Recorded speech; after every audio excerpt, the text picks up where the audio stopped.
Olá, Jaqueline Mello por aqui para mais uma etapa na nossa jornada de Descobrindo Atos. Cada semana temos conversado sobre um livro de Atos, porque a nossa missão é que você possa estudar a palavra com profundidade, que você possa meditar nela e que ela possa morar no seu coração, que você possa ser transformado por ela. Então, para isso, eu vou ler aqui um capítulo da Bíblia. Hoje eu estou usando a versão na Bíblia NVI, você pode usar a que você tiver. Pintar sua Bíblia, anotar sua Bíblia, ter um caderno do lado, ou talvez usar o devocional que a gente vai deixar aqui na descrição desse vídeo, porque o nosso intuito é que você possa refletir sobre o que está escrito, entender o contexto, entender o que se aplica no dia de hoje, e que Deus possa falar com você nessa semana, que você possa entender um pouco mais do amor dele e da palavra que ele deixou para nós. Vamos lá para Atos, capítulo 7, versículo 1. Lembrem que em Atos 6 a gente falou sobre Estevão servindo, e Estevão sendo preso, sendo acusado. E agora em Atos 7, a gente vai ver o discurso de Estevão. Ele estava sendo acusado indevidamente, estavam blasfemando sobre ele, e aqui ele vai começar o discurso dele. Como seria o seu discurso se alguém estivesse blasfemando sobre você? Se alguém estivesse mentindo sobre você? Você começaria dizendo, mentira, mentira, eu não sou assim? O que você faria? E agora eu quero que você escute o discurso de Estevão. Lembrando que o foco do que eles estavam acusando Estevão é que ele estava sendo contra Moisés, tá bom? Então, no 7:1 começa. Então, o sumo sacerdote perguntou a Estevão, são verdadeiras essas acusações? Aqui ele tinha a chance de falar, não, é tudo mentira, blá, blá, blá. E aí ele vai e responde com muita Bíblia, vamos lá. A isso ele respondeu, irmãos e pais, ouçam-me. O Deus glorioso apareceu a Abraão, nosso pai, estando ele ainda na Mesopotâmia, antes de morar em Harã, e lhe disse, saia da sua terra e do meio dos seus parentes, e vá para a terra que eu lhe mostrarei. Então ele saiu da terra dos caldeus e se estabeleceu em Harã, depois da morte de seu pai. Deus o trouxe a esta terra, onde vocês agora vivem. Deus não lhe deu nenhuma herança aqui, nem mesmo o espaço de um pé, mas lhe prometeu que ele e depois dele seus descendentes possuiriam a terra. Embora naquele tempo Abraão não tivesse filhos, Deus lhe falou dessa forma, seus descendentes serão peregrinos numa terra estrangeira, serão escravizados e maltratados por 400 anos, mas eu castigarei a nação a quem serviram como escravos, e depois sairão dali e me adorarão neste lugar. E deu a Abraão a aliança da circuncisão. Por isso Abraão gerou Isaque, que o circuncidou 8 dias depois do seu nascimento. Mais tarde, Isaque gerou Jacó, e os 12 patriarcas. Os patriarcas, tendo inveja de José, venderam-no como escravo para o Egito, mas Deus estava com ele, e ele o libertou de todas as suas tribulações, dando a José favor e sabedoria diante do faraó, rei do Egito. E este o tornou governador do Egito e de todo o seu palácio. Depois houve fome em todo o Egito e em Canaã, trazendo grande sofrimento, e os nossos antepassados não encontravam alimento. Ouvindo que havia trigo no Egito, Jacó enviou nossos antepassados em sua primeira viagem.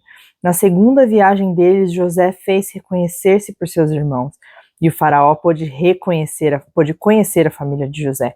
Depois disso, José mandou buscar seu pai, Jacó e toda a sua família, que eram 75 pessoas. Então Jacó desceu ao Egito, onde faleceram ele e os nossos antepassados. Seus corpos foram levados de volta a Siquém e colocados no túmulo que Abraão havia comprado ali, dos filhos de Amor, por certa quantia. Ao se aproximar o tempo em que Deus cumpriria sua promessa a Abraão, aumentou muito o número do nosso povo no Egito. Então outro rei que nada sabia a respeito de José passou a governar o Egito.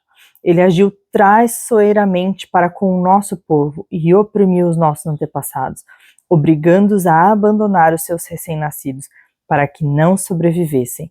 Naquele tempo nasceu Moisés, que era um menino extraordinário. Por 3 meses ele foi criado na casa de seu pai. Quando foi abandonado, a filha do faraó o tomou e o criou como seu próprio filho. Moisés foi educado em toda a sabedoria do Egito e veio a ser poderoso em palavras e obras. Ao completar 40 anos, Moisés decidiu visitar seus irmãos israelitas. Ao ver um deles sendo maltratado por um egípcio, saiu em defesa do oprimido e o vingou, matando o egípcio. Ele pensava que os seus irmãos compreenderiam que Deus o estava usando para salvá-los, mas eles não o compreenderam. No dia seguinte, Moisés dirigiu-se a 2 israelitas que estavam brigando e tentou reconciliá-los, dizendo: Homens, vocês são irmãos, por que ferem um ao outro? Mas o homem que maltratava o outro empurrou Moisés e disse: Quem o nomeou líder ou juiz sobre nós? Quer matar-me como matou o Egito ontem? Ouvindo isso, Moisés fugiu para Midian, onde ficou morando como estrangeiro e teve 2 filhos. Passados 40 anos, apareceu a Moisés um anjo na labareda de uma sarça, em chamas no deserto, perto do Monte Sinai. Vendo aquilo, ficou atônito e, aproximando-se para observar, ouviu a voz do Senhor: Eu sou o Deus dos seus antepassados, o Deus de Abraão, o Deus de Isaque e o Deus de Jacó. Moisés, tremendo de medo, não ousava olhar. Então o Senhor lhe disse: Tire as sandálias do pé, porque o lugar em que você está é terra santa. De fato, tenho visto a opressão sobre o meu povo no Egito. Ouvi seus gemidos e desci para livrá-los. Venha agora, e eu o enviarei de volta ao Egito. Este é o mesmo Moisés que tinham rejeitado com essas palavras. Quem o nomeou líder e juiz? Ele foi enviado pelo próprio Deus para ser líder e libertador deles por meio do anjo que lhe tinha aparecido na sarça. Ele os tirou de lá, fazendo maravilhas e sinais no Egito, no Mar Vermelho e no deserto durante 40 anos. Este é aquele Moisés que disse aos israelitas: Deus levantará dentre os seus irmãos um profeta como eu. Ele estava na congregação no deserto com o anjo que lhe falava no Monte Sinai e com os nossos antepassados, e recebeu palavras vivas para transmiti-las a nós. Mas nossos antepassados se recusaram a obedecer-lhe. Ao contrário, rejeitaram em seu coração, voltaram para o Egito, disseram a Arão: Faça para nós deuses que nos conduzam, pois a esse Moisés que nos tirou do Egito não sabemos o que lhe aconteceu. Naquela ocasião fizeram um ídolo em forma de bezerro, trouxeram-lhe sacrifícios e fizeram uma celebração em honra ao que suas mãos tinham feito. Mas Deus afastou-se deles e os entregou à adoração dos astros, conforme o que foi escrito no livro dos profetas. Foi a mim que vocês apresentaram sacrifícios e ofertas durante os 40 anos no deserto, ó nação de Israel. Em vez disso, levantaram o santuário de Moloque e a estrela do seu deus Refã, ídolos que vocês fizeram para adorar. Portanto, eu os enviarei para o exílio, para além da Babilônia. No deserto, os nossos antepassados tinham o tabernáculo da aliança, que fora feito segundo a ordem de Deus a Moisés, de acordo com o modelo que ele tinha visto. Tendo recebido o tabernáculo, nossos antepassados o levaram sob a liderança de Josué. Quando tomaram a terra das nações que Deus expulsou de diante deles, esse tabernáculo permaneceu nessa terra até a época de Davi, que encontrou graça diante de Deus e pediu que ele lhe permitisse providenciar uma habitação para Deus de Jacó, mas foi Salomão quem lhe construiu a casa. Todavia, o Altíssimo não habita em casa feitas por homens. Como diz o profeta: o céu é o meu trono, a terra o estrado dos meus pés. Que espécie de casa vocês me edificarão, diz o Senhor, ou onde seria o meu lugar de descanso? Não foram as minhas mãos que fizeram todas essas coisas? Povo rebelde e obstinado de coração e de ouvidos, vocês são iguais aos seus antepassados. Olha, Estevão, sempre resistem ao Espírito Santo. Qual dos profetas os seus antepassados não perseguiram? Eles mataram aqueles que prediziam a vinda do justo, e de quem agora vocês se tornaram traidores e assassinos. Vocês que receberam a lei por intermédio de anjos, mas não lhe obedeceram. Ouvindo isso, ficaram furiosos e rangeram os dentes contra ele. Mas Estevão, cheio do Espírito Santo, levantou os olhos para o céu e viu a glória de Deus e Jesus em pé à direita de Deus. E disse: Vejo os céus abertos e o Filho do Homem em pé à direita de Deus. Mas eles taparam os ouvidos e, dando fortes gritos, lançaram-se todos juntos contra ele, arrastando-o para fora da cidade, e começaram a apedrejá-lo. As testemunhas deixaram seus mantos aos pés de um homem chamado Saulo. Enquanto apedrejavam Estevão, este orava: Senhor, recebe o meu espírito.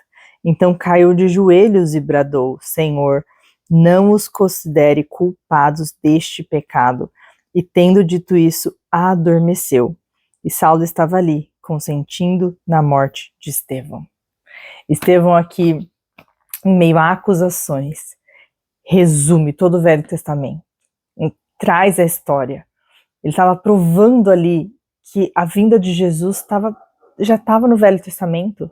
Aquilo que eles estavam acusando ele estava mostrando a verdade na Bíblia. Estevão conhecia a palavra. Estevão conhecia o Velho Testamento, conhecia a história do povo, estava ali usando o Velho Testamento para se defender? De forma nenhuma. Estava ali usando o Velho Testamento para provar que Jesus era o Filho de Deus, para continuar a pregação do Evangelho. E a pergunta que eu tenho para você é: você conhece de Bíblia? Se algum dia alguém te acusasse de alguma coisa, você poderia usar a Bíblia para pregar a palavra? Ou você não saberia usar a Bíblia? Você consegue lembrar o que tem no Velho Testamento, contar as histórias, entender o que isso significa nos dias de hoje? A leitura de Atos 7 termina aqui, mas a descoberta continua. Que você possa orar, ler novamente esse trecho e meditar na palavra ao longo da semana. Que Deus possa falar ao seu coração, que você possa entender um pouco mais a palavra dele e que você possa ter a palavra guardada no seu coração. Até a próxima!